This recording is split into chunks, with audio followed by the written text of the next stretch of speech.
కంసవధకు ముందు బలరామ కృష్ణుడు మధురా నగరంలో ప్రవేశించారు. దారిలో సుధాముడు అనే మాలుకుని గృహానికి చేరుకున్నారు. వారిద్దరికీ సుధాముడు తాంబూల కుసుమ గంధాదులు ఇచ్చి గౌరవించాడు. తన జన్మ ధన్యమైంది అన్నాడు మాలికుడు సుధాముడు.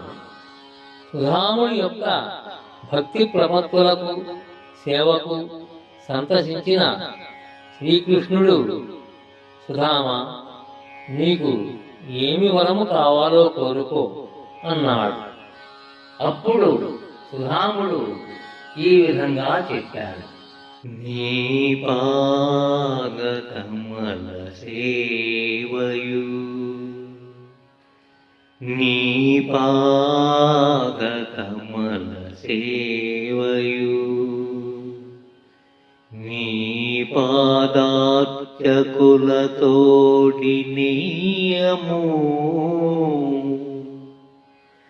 నీ పాదార్చకులతోడి నీయము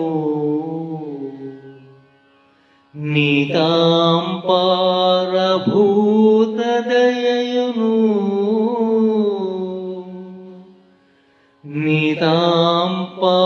నీతాంపారభూత దయయును తాపసమందారా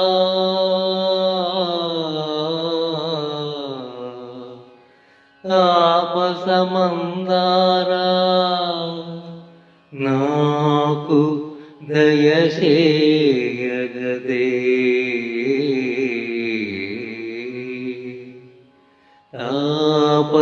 తాపసమందారా నాకు దయచేయగదే.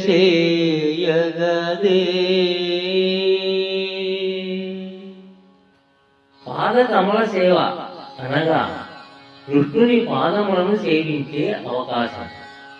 పాదార్చకులతోడి నెయ్యము అనగా భక్తుల తోడి స్నేహం, అంటే సత్సాంగత్యము అని అర్థం. నితాంతాపారభూతదయు అనగా ఎల్లప్పుడూ అపారమైన భూతదయ కలిగి ఉండడం. అన్నిటా ఉన్నది ఆ శ్రీహరే కదా.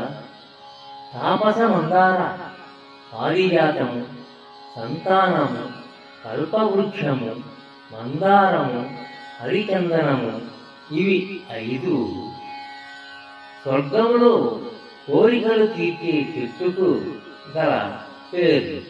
తెలుగులో మందారం అంటే దాసాని చెట్టు, హరిచందనం అంటే గంధం చెట్టు. భగవంతుడిని నీ అని ఏకవచనంలో సంబోధించడం అంటే ఆయన తనవాడు, తను ఆయనవాడిని అనే భావం పూర్తిగా కలిగి ఉండడమే.